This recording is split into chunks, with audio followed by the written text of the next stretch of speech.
इयत्ता 10वीच्या सर्व प्रिय विद्यार्थी मित्रांना सप्रेम नमस्कार. सर्वांचं आपल्या युट्यूब चॅनलवर सहर्ष स्वागत आहे. तर विद्यार्थी मित्रांनो, आपण अजूनही आपलं चॅनल सबस्क्राईब केले नसेल तर सर्व विद्यार्थ्यांना विनंती आहे की आपल्या चॅनलला सबस्क्राईब करून घ्यावं व सबस्क्राईबच्या बाजूला जे बेलचं बटन आहे त्या बटनवर सुद्धा क्लिक करावं, जेणेकरून मी पाठवलेले सर्व व्हिडिओ आपणापर्यंत सर्वात अगोदर पोहोचतील.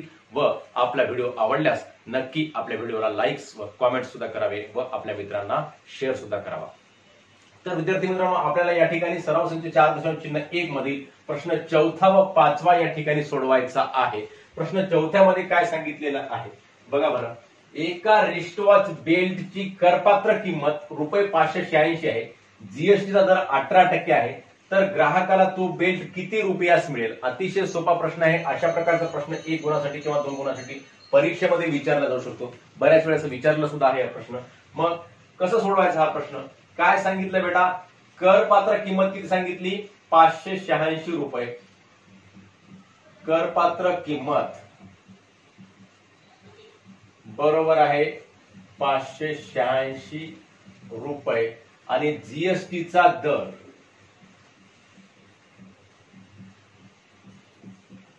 दर सांगितला बेटा 18%. दर म्हणजे किती पैकी असतो बेटा? 100 पैकी असतो. हे आपल्या सर्वांना माहिती आहेच. मग 100 रुपयाला ₹18 जीएसटी आहे, तर ₹586 किती जीएसटी असेल? मग ₹586 करपात्र किमतीवरील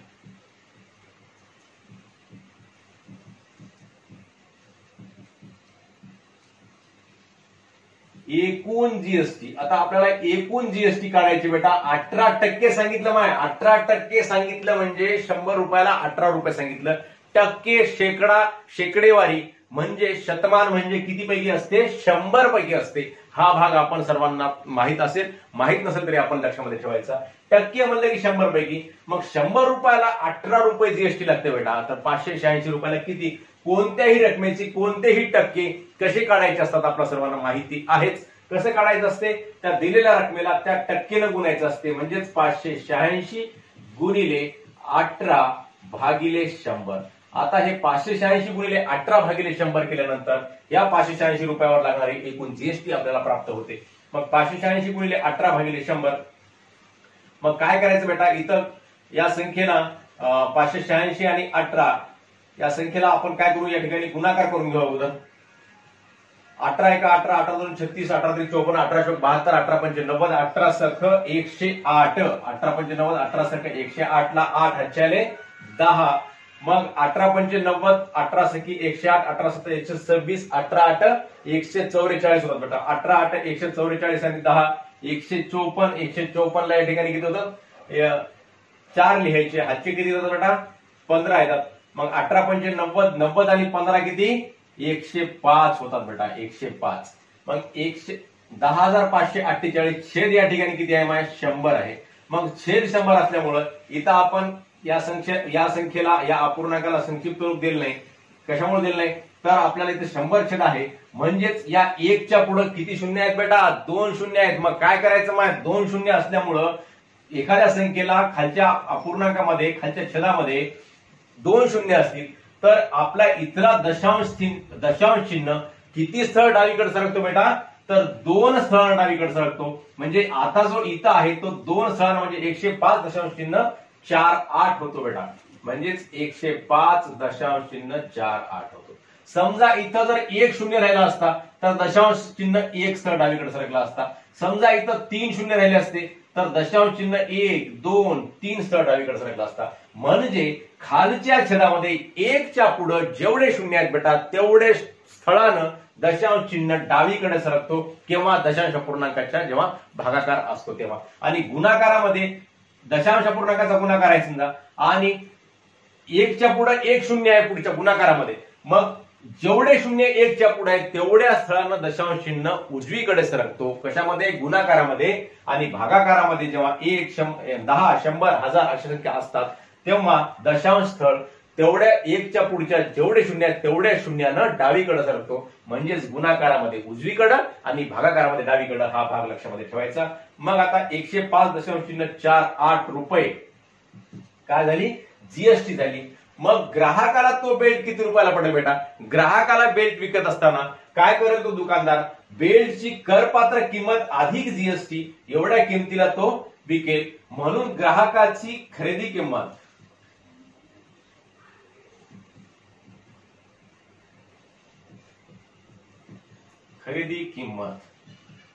हे लक्षामध्ये ठेवा. ग्राहकाची खरेदी किंमत म्हणजे काय असते? करपात्र किंमत अधिक एकूण जीएसटी. एकूण जीएसटी दर वगैरे नाही बरं का. दर म्हणजे 100 पैकी असतो. मग करपात्र किंमत किती आहे बेटा? करपात्र किंमत आहे 586 आणि एकूण जीएसटी आहे 105.48. बरोबर आहे. हे दशांश चिन्हाच्या पुढे 48 इथं दशांश चिन्हाच्या पुढे 00 आहे. मग दशांश चिन्हाच्या पुढचं 48 झालं तसं. मग हे एकक स्थान आहे आणि याचं एकक स्थान हे 5 आहे. 6 आणि 5 किती बेटा? 6 आणि 5 11ला 1, हातचाला 1, 8 आणि 1 9, 9 आणि 0 9च होतात आणि 5 आणि 1 6 म्हणजे 691 रुपये आणि 48 पैशाला तो बेल्ट ग्राहकाला मिळेल. म्हणून ग्राहकाला तो बेल्ट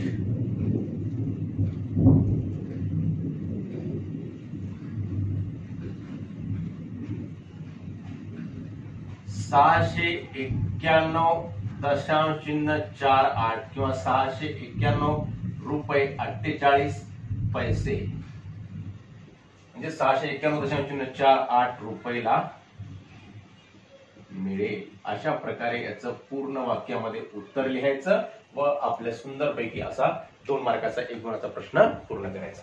पुढचा प्रश्न विचारला बेटा. हा सुद्धा महत्वपूर्ण प्रश्न आहे बघा.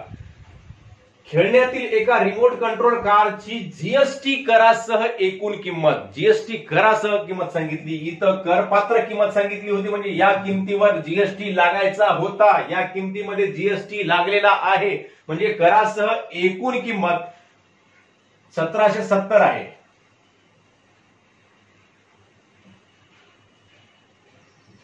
करासह लिहू आपण वाटल्यास. करासह एकूण किंमत बरोबर आहे 1770 रुपये आणि जीएसटीचा दर बरोबर आहे 18%. तर त्या कारची करपात्र किंमत काढायची आपल्याला. म्हणजे काय काढायचंय? करपात्र किंमत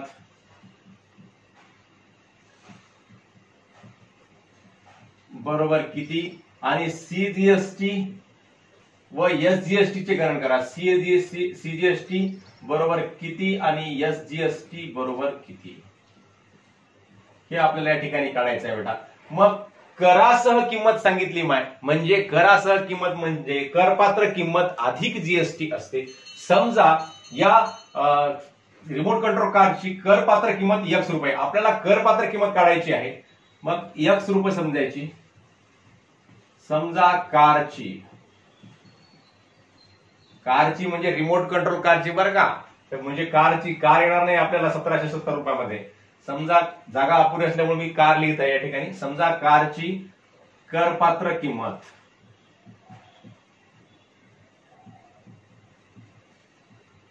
बरोबर आहे X रुपये मानो. मग बेटा या ठिकाणी कारची करपात्र किंमत आपण X रुपये समजलेली आहे. मग आपल्याला याच्या या ठिकाणी जीएसटी काढायचा आहे. जीएसटी आपल्याला किती हे काढण्यासाठी काय करायचा? म्हणून जीएसटी बरोबर आहे करपात्र किमतीवर 18% जीएसटी आहे. म्हणजेच करपात्र किंमत म्हणजेच किती आहे? X गुणिले 18 भागिले 100. म्हणजेच काय होते? मग ह्याला संक्षिप्त रूप दिलं तर 92 18 होते आणि 2×5 10 0 होते. म्हणजेच 9x/50. 9x/50 हा काय होतो? त्याचा जीएसटी होतो. मग 9x/50 आणि 9x/50 आणि करपात्र किंमत यांची बेरीज किती दाखवलेली आहे? 1770 दाखवलेली आहे. म्हणून म्हणजे काय असते? एकूण किंमत ग्राहकाची खरेदी किंमत असं आपण करपात्र किंमत अधिक एकूण जीएसटी दाखवलेली आहे. म्हणजेच एकूण किंमत जी असते एकूण किंमत हे म्हणजे करपात्र किंमत आणि एकूण जीएसटी. जीएसटी कशी काढली आपण? करपात्र किमतीला 18% गुणलं म्हणजे जीएसटी या ठिकाणी निघाले 9x/50 आणि आपल्याला या ठिकाणी आता जीएसटी निघाल्यानंतर एकूण किंमत कशी काढायची असते, म्हणून एकूण किंमत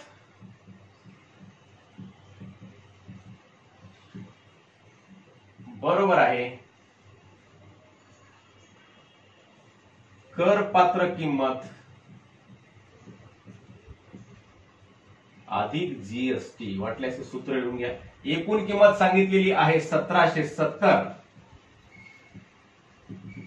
बरोबर आहे करपात्र किंमत किती आहे बेटा, करपात्र किंमत आपण समजलेली आहे x अधिक 9x छेद 50. आपण काय करू, बरोबरी चिन्हाच्या अलीकडे पलीकडे याची आदला बदल करून घेऊ म्हणजे आपल्याला व्यवस्थित सोडवता येते. मग 50 ने x ला गुणलं 9, 50 गुणिले x तिरकस गुणाकार केला तर काय होते 50x अधिक 9x छेद 50. फक्त आपण याला बदलून घेतलं इकडे, बरोबर आहे 1770. म्हणून 50x अधिक 9x बरोबर आहे 1770 गुणिले 50, बरोबर याचा गुणाकार करून घेऊ बेटा. मग आता 5 ने गुणून घेऊ, नंतर 0 0 आपण लिहून टाकू. 5 7 35 ला 5 हातचे आले 3, 5 7 35, 35 आणि 3 38 ला 8 हातचे आले 3, परत 5 1 5, 5 आणि 3 8, 88 885 आणि पुढे ही एक शून्य आणि ही एक शून्य, एकूण 2 शून्य आपण या ठिकाणी लिहून टाकले तर याचं उत्तर येते किती 88,500. मग म्हणून 50 आणि 9 किती बेटा 59x बरोबर आहे 88,500. म्हणून x बरोबर आहे 88,500 भागिले गुणाकाराचं 59. भागाकारामध्ये गेलं बेटा, काय झालं मग 59 हे भागाकारामध्ये गेलं इकडं. मग 88,500 ला 59 न भागायचं. या दोन संख्येला एका संख्येनं कोणत्याही भाग जात नाही, कारण 59 ही संख्या कशी आहे, मूळ संख्या आहे. मग 59 चा आपण पाडा तयार करायचा. 59 चा पाडा तयार केल्यानंतर आपल्या असं निदर्शनामध्ये येते 59 एक 59, 59 एक 59. 88 मधून 59 गेले तर किती राहतात 69, 79, 89, 30, 30 ला एक कमी म्हणजेच 29, म्हणजे या ठिकाणी झाले 295 बेटा. मग 295 येण्यासाठी 59 चा पाडा 5 पर्यंत करा बरं. 5 ला जर 59 न गुणलं, 59 गुणले 5 केलं तर 9 5 45 ला 5 हातचे आले 4 5 5 25 आणि 4 29, म्हणजेच 5 चा पाडा जातो या ठिकाणी, 5 चा भाग जातो. हे कसं काढलं 5 ने, कारण 60 पंचे 300, 60 5 300 होतात, म्हणजे 60 गुणिले 5 300 होतात. तर 59 म्हणजे 1 न कमी आहे, 1 न कमी 1 चा 5 वेळेस गुणाकार केल्यानंतर 5 येतात, म्हणजे 300 मधून 5 जर वजा केले तर 295 होतात. मग 59 5 चा 295, 295 चा 5 चा भाग गेला, पुढचे 2 शून्य जशाला तसे लिहायचे. म्हणून करपात्र किंमत रिमोट कारची करपात्र किंमत निघाली या ठिकाणी, किती निघाली बरोबर आहे 1,500 रुपये. आता आपल्याला याच्यामध्ये काय सांगितलंय, सीजीएसटी आणि एसजीएसटी विचारलेला आहे बेटा. मग आता कसं काढायचा, तर जीएसटी काढायचा अगोदर आपण याच्यातला. म्हणून जीएसटी ची रक्कम बरोबर आहे करासह किंमत वजा करपात्र किंमत केली की जीएसटीची रक्कम मिळते 1770 वजा 1500 बरोबर आहे. 0 मधून 0 गेले 0, 7 मधून 0 गेले 7, या 7 मधून 5 गेले 2 आणि 1 मधून 1 गेला 0, म्हणजे 270 रुपये आपल्याला जीएसटीची रक्कम मिळते. म्हणून सीजीएसटी आणि एसजीएसटी दोन्ही कसे असतात माय सारखे असतात, हे तुम्हाला सांगितलेलं आहे पूर्वीच्या व्हिडिओमध्ये. जेवढी सीजीएसटीची रक्कम असते तेवढीच एसजीएसटीची रक्कम असते. म्हणून सीजीएसटी बरोबर आहे एसजीएसटी बरोबर आहे जीएसटी भागिले 2, म्हणजे जीएसटीला 2 न भागले की सीजीएसटी आणि एसजीएसटी मिळते, म्हणजे 270 भागिले 2. बे एक बे, बे एक बे, बे त्रिक 6, 1 उरला 10 झाले आणि बे पंचे 10, म्हणजे सीजीएसटी व एसजीएसटीची रक्कम किती आहे तर 135 रुपये आहे. अशा प्रकारे हा प्रश्न, हा महत्वपूर्ण प्रश्न आपण या ठिकाणी सोडवलेला आहे बेटा. पुन्हा एकदा समजून घ्या, करपात्र किंमत एक समजली. मग करपात्र किंमत एक समजल्यानंतर त्या रकमेवर जीएसटी कसा लागतो, तर कोणत्याही रकमेला जी रक्कम करपात्र आहे त्या रकमेला जेवढा जीएसटीचा दर आहे त्या दरांना या ठिकाणी गुणायचं असते. म्हणजे एक्स ला 18/100 न गुणलं तर हा गुणाकार भागाकार केल्यानंतर याचं उत्तर आहे 9x/50. म्हणजेच ही काय झाली करपात्र किंमत, हे झालं जीएसटीचा दर झालं, जीएसटी झाली याच्यावरली. मग 9x/50 ही जीएसटी झाली. मग ही जीएसटी आणि करपात्र किंमत यांची बेरीज काय असते तर एकूण किंमत असते. जसं आपण इथे या ठिकाणी लिहिलं करपात्र किंमत अधिक एकूण जीएसटी. मग यांची बेरीज 1770 या ठिकाणी लिहिलेली आहे. मग याचा तिरकस गुणाकार केला आणि तिरकस गुणाकार करून याच्यामध्ये हा मिळवला, कारण याच्या खाली 1 आहे म्हणजे 9x गुणले 1 9x होतात. 50x अधिक 9x किती झाले 59x आणि भागाकारामधला 50 इकडे गुणाकारामध्ये गेला. 59x बरोबर 88,500 म्हणून x बरोबर आहे 88,500 छेद 59. 59चा पाडा आपण म्हणला व या संख्येला भाग दिला, उत्तर आलं 1,500. मग 1,500 ही करपात्र किंमत आहे, 1,770 ही करासह किंमत आहे. मग जीएसटी कशी काढली, करासह किमतीमधून करपात्र किंमत आपण या ठिकाणी वजा केली, मग जीएसटी निघाली. आणि हा जीएसटी आपल्याला दुसऱ्या प्रकारेही काढता येतो. कसा 1,500 गुणिले 18/100 असं करूनही जीएसटीची रक्कम काढता येते. व आलेल्या जीएसटीला 2 न भागलं की सीजीएसटी व एसजीएसटीची रक्कम प्राप्त होते. अशा प्रकारे सीजीएसटी आणि एसजीएसटीची रक्कम 135 रुपये आलेली आहे. व हे 4थं गणित व 5वं गणित आपण या ठिकाणी सोडवलेलं आहे. आपणा सर्वांना हा व्हिडिओ आवडल्यास नक्की आपल्या मित्रांना शेअर करावा, लाईक व कमेंट सुद्धा अवश्य करावे. धन्यवाद. मला